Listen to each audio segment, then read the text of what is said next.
Okay, we're on to the third module of emotional quotient. This is a testimony as to challenging ourselves to be better and making it possible for us to overcome our anxiety. This is my first attempt to record myself. I usually speak to a live audience. So for someone who is not used to speaking without an audience, this is a challenge for me. So it's different when you react to your audience and uh, you go with the flow in talking to them. But this time, it seems like I'm talking to you. But there's also that anxiety that when you make mistakes while you're recording, it will be hard to take back those mistakes unless I would have to make several takes. And I usually just make time for one take. So bear with me and thank you for staying on. I would like to take this time as well to thank the person who invited me to do this. So let me share with you the rest of the presentation regarding emotional quotient. So for the third part, I'd like to share with you Proverbs 12, chapter 12, verse 5. The thoughts of the righteous are just. The counsels of the wicked are deceitful. Now, if your thoughts within yourselves, your values, your mindset are always on the right path, uh, what we usually end up sharing with other people are also about the right things. So, how we think inside must be also how we express ourselves, whether through our words or through our actions. Now, a person with good EQ or emotional intelligence is able to project himself well because he has made himself into a person that is consistent with his or her values and with his or her faith or her beliefs. So he or she always strives to be that ideal version of herself or himself. And the thoughts, the words, the actions that come out are consistent with what are his or her thoughts. Now, when we are usually wicked in our thoughts, or we are too selfish in what we are doing, we tend to have also words that come out that are deceitful or untruthful, dishonest, because we are already thinking of ways of how we can uh, deceive other people or not let other people know what we're really thinking. So wicked thoughts also end up with deceitful words and deceitful actions. So what we want to do is to start ourselves off in the new year with the right thoughts, right values, so that whatever we say, whatever we do are all consistent with the ideal values that we want to uphold. So filtering is the exercise that I want to teach today. Um, I know that you're familiar with the filters that we can experience when we are using our mobile phones. And what do filters do? They want to enhance our appearance so that uh, people who watch our videos will see how much better we look. But if you really are a person with good emotional intelligence, you know that you do not need a filter. Since you have learned to love yourself and accept yourself, and you know in your heart that you are lovable, then you do not need a filter to project yourself. So there are two ways to filter. In this illustration that you see before you, this is you in the middle circle, and you are surrounded by your partner, your spouse, your children, your immediate family, your relatives. And then in your outer circle are your friends and your acquaintances. And then after that is your bigger circle of school friends, work colleagues, acquaintances that you're only know by name, but you say hi, but you don't really talk with them much. And if it's work colleagues that we're talking about, you only talk to them in the professional arena. So outside of that is your community and the world at large.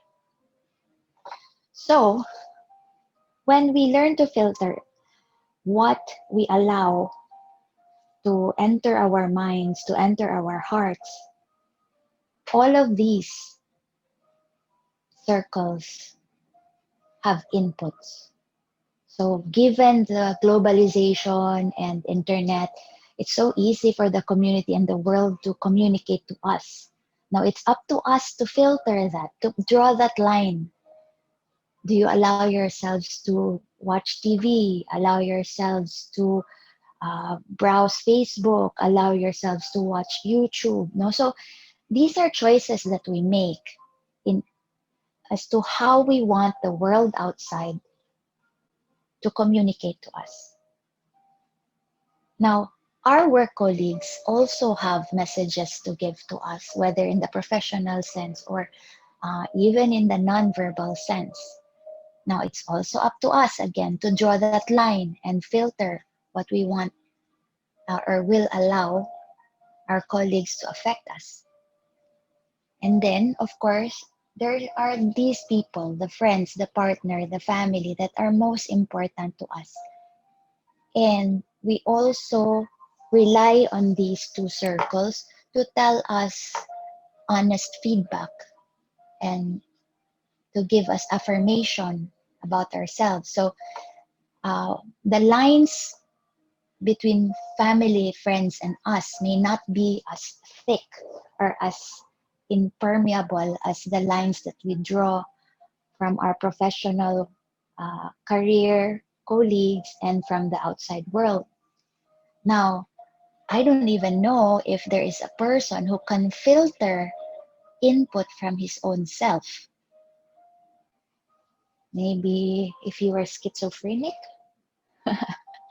but truly, your opinion of your own self, sometimes in the subconscious, we have no way of filtering.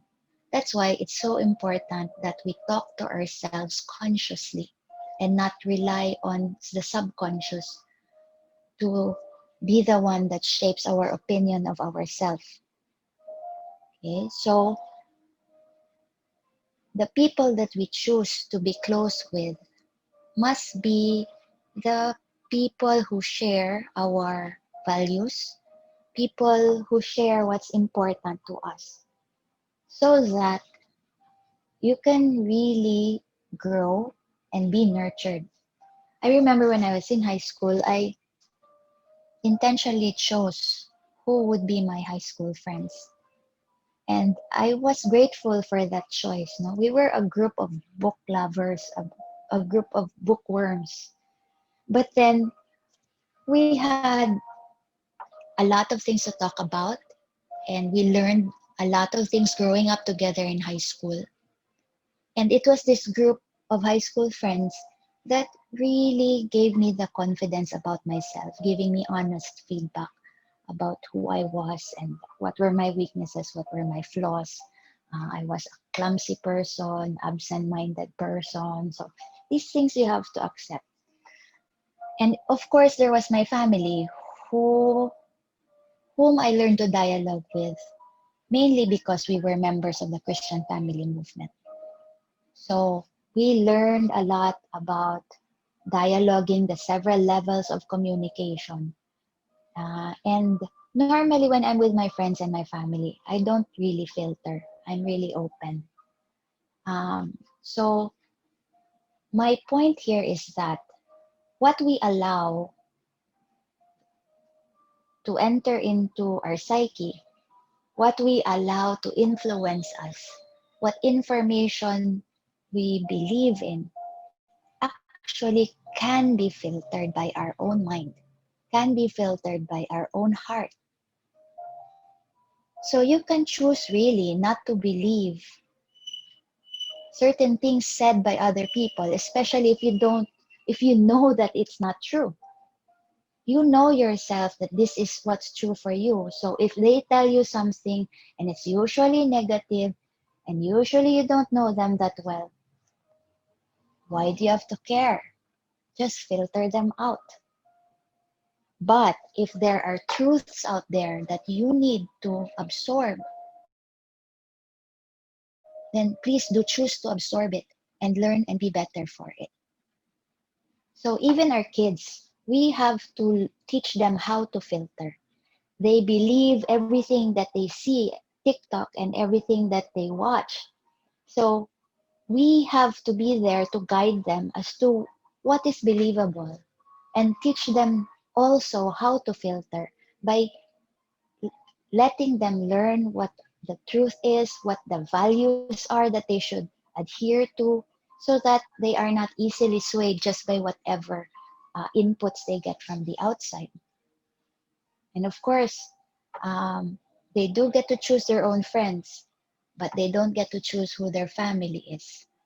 So might as well fix our communications there so that the inputs and the feedback are all happening and making us all become better persons. Now, if you can filter in, you can also filter out. So choose how you want to project yourself. When you're in high school and elementary, these are the times when you are supposed to discover who you are based on what experiences you have and the people around you. I mentioned that all of us are created equal, but we are all different and we are not created the same. Meaning, the talents and the God-given gifts that we have been born with is up to us to discover and develop.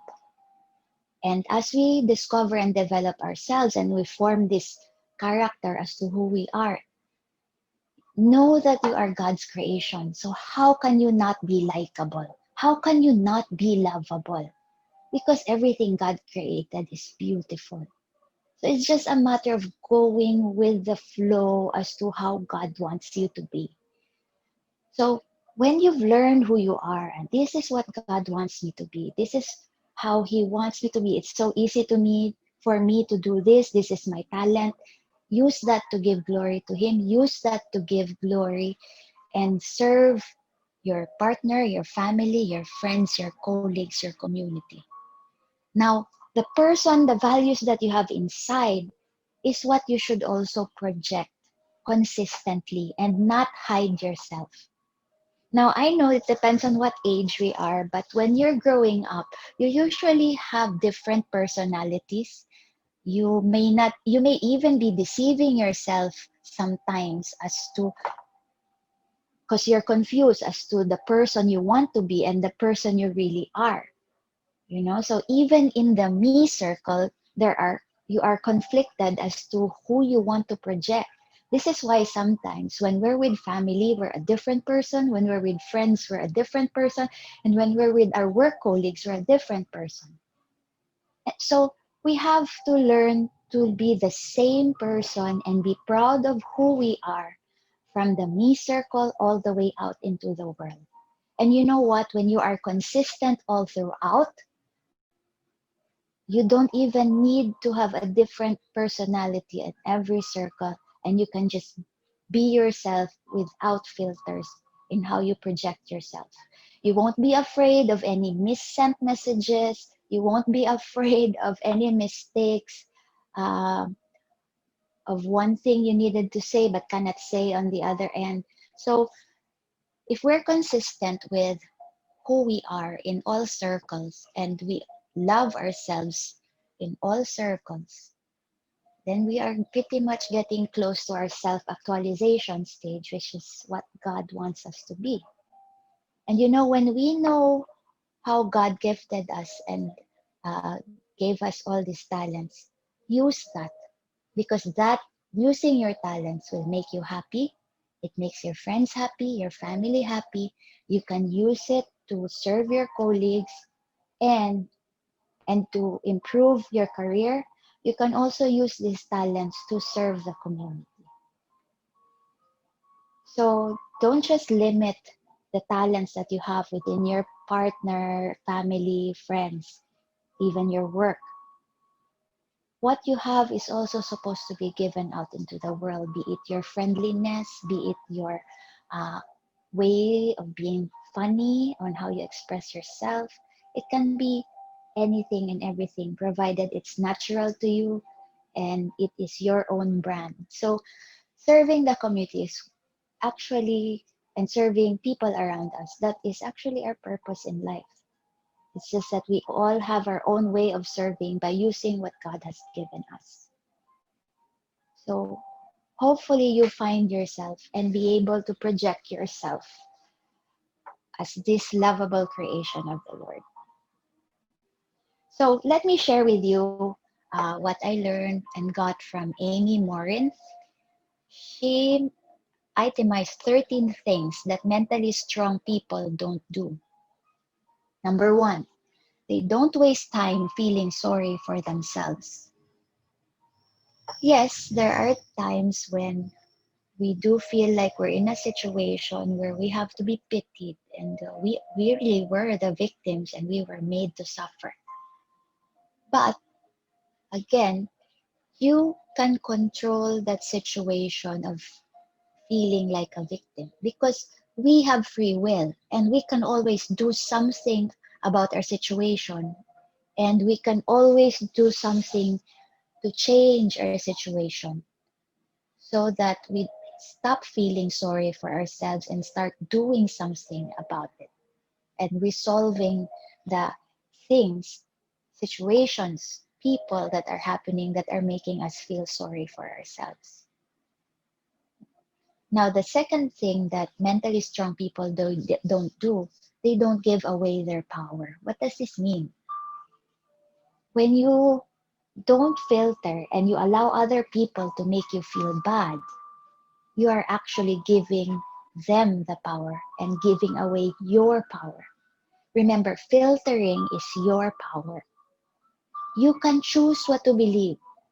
You can choose how important that person will be in your life.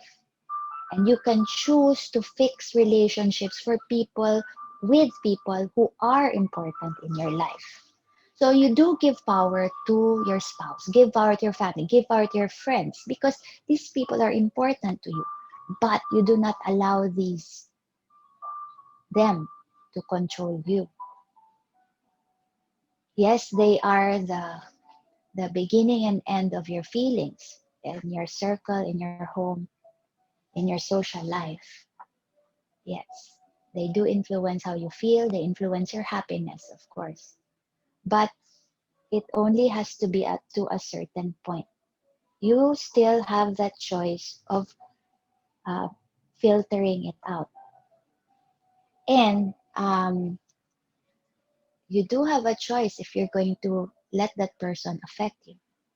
This is why I always would give an advice that before you enter into serious relationships, you yourself, you have to be whole. Meaning, you know how to be happy just by yourself. You do not depend on other people to be happy. Even more, do not depend on material things to be happy. Just by yourself. Try to do that first, that you are happy with yourself, happy with your own interests, hobbies, purpose in life, before you go into relationships where you're just going to influence another person negatively if you yourself are broken.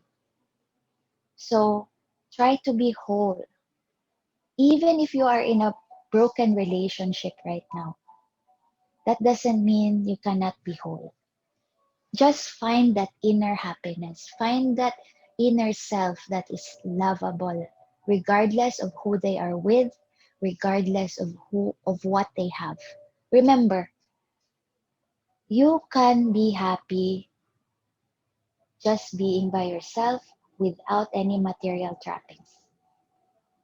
If you can finally stand in that place, then you can really say you do not give away your power. Now, mentally strong people also don't shy away from change. I know we can be comfortable in, and our inertia is always our tendency. But then, if we want to keep improving and if we want to be better, then change is always going to be necessary. And every time you learn something well, it usually results to some change again. So keep on learning because learning keeps you young.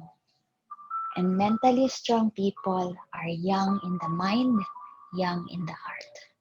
So don't shy away from change because these are the challenges that will make you strong. And when you're in the midst of difficulty, I always like that when they tell you that if you feel like you're at the bottom, the only way is going up. Diba? So don't shy away from change, especially if they are changes for the better, which is up to us to make happen. Now, mentally strong people also don't waste energy on things they cannot control. There's that prayer about being courageous to do change, but we have to have patience when things get difficult, and we have to bear with it if there are things that we cannot control. So, when you are mentally strong, you're lost in a traffic jam or other people caused your problem.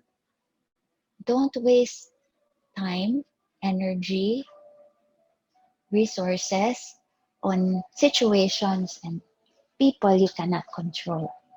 So our reaction to the situations around us that would normally irritate us or anger us can be filtered. So you may get angry for a while, but again, don't give them the power. Control yourself, no, and maintain your power.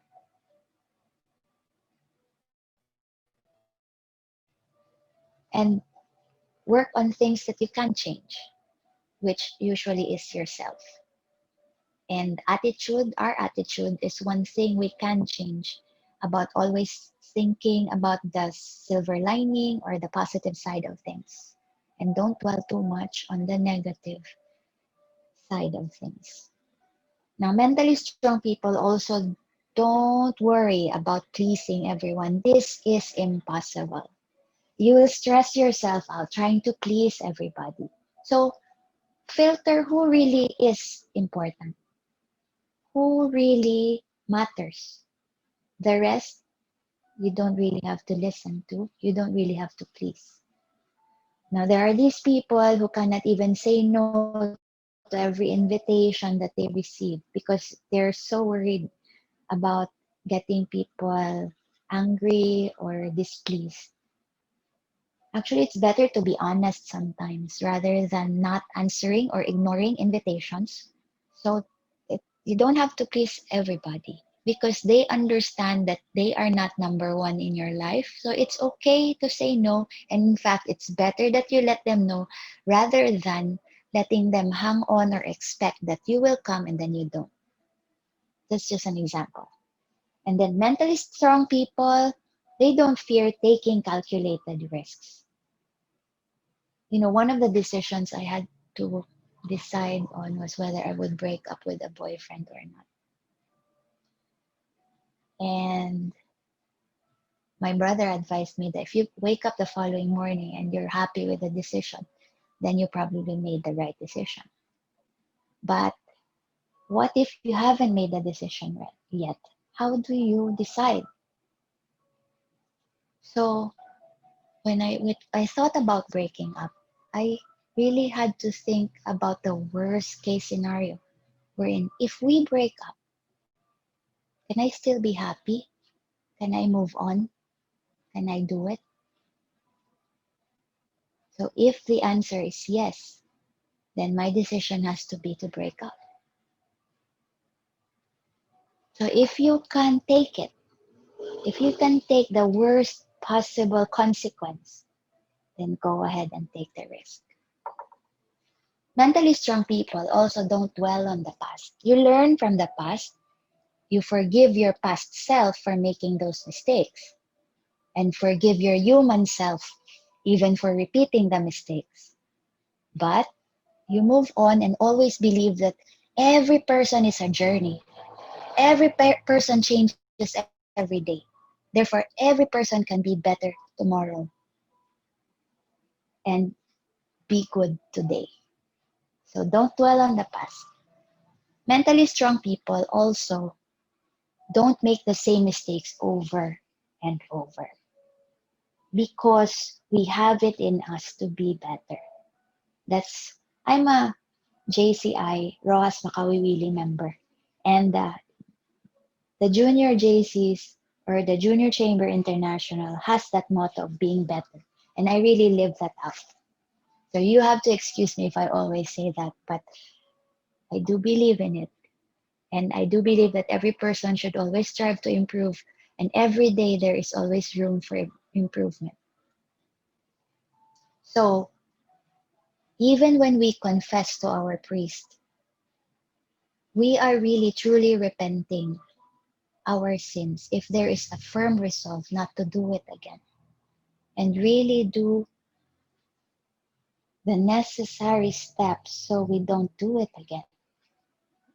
Whether planning to reward ourselves if we don't do it again, given a certain period, and keep on reinforcing that resolution with celebrations, positive reinforcements.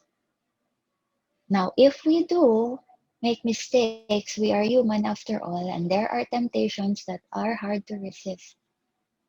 We must also forgive ourselves, but not lose hope that next time we are faced with this, we will do better and overcome it.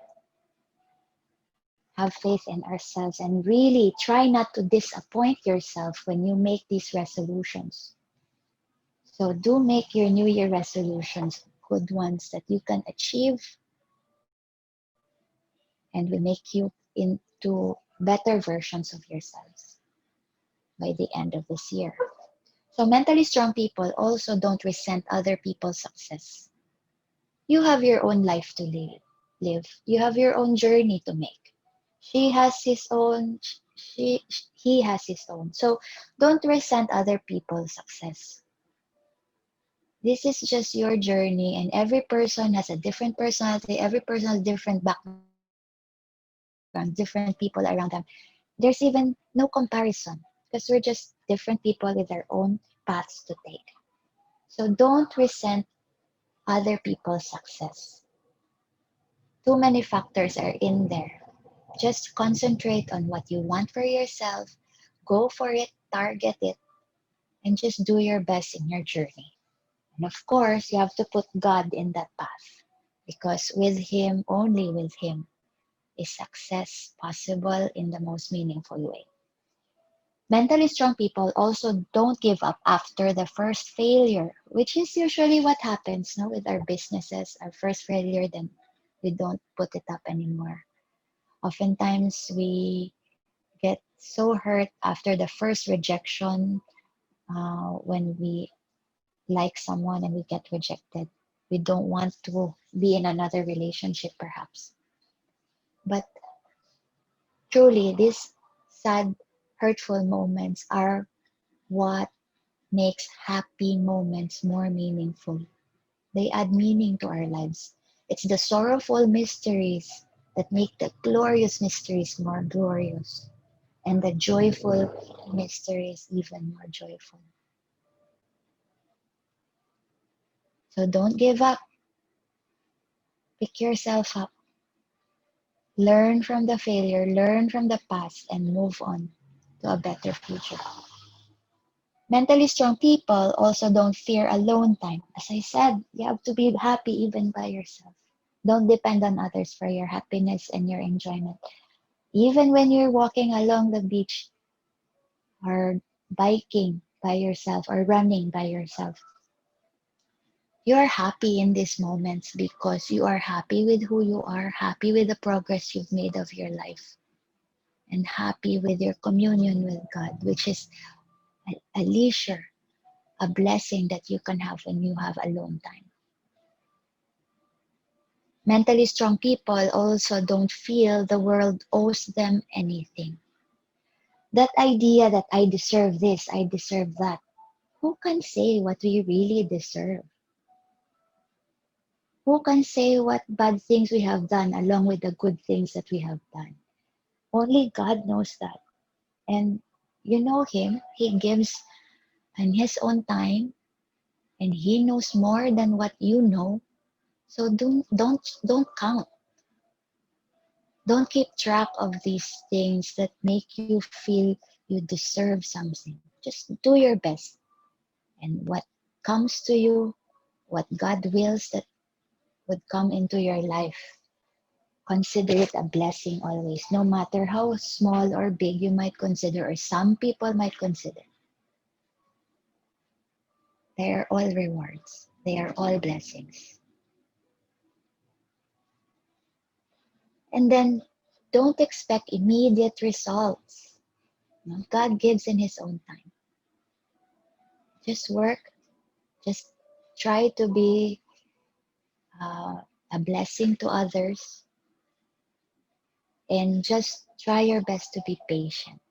You know, patience is really one virtue that a person with emotional intelligence has a lot of. And it's actually one thing that we need to learn from the very start, from childhood. If our children could learn to wait for the things that they want, be it a toy or a friend that they want to be with, if they can wait and they are taught to work for these things that some kids take for granted, but they have to be patient and wait for these things. They learn the value of hard work. They learn the value of just rewards, and they appreciate what you give them because they waited for it and they worked for it. So no matter how simple that item might be, but because there was hard work in it, it will become all the more special, and they don't take things for granted anymore.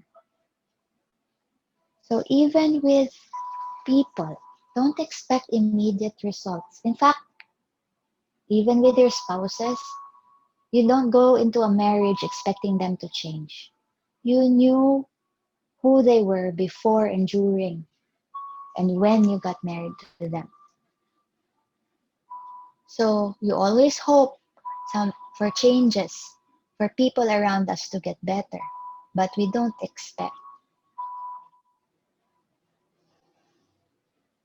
So for more things on emotional quotient, please like, share, and subscribe. So I'd be encouraged to give you more modules, but I will give you the fourth module soon. And if you have questions about all that I've been sharing, please do write your comments, and I'd be happy to answer them when I can. Thanks for joining.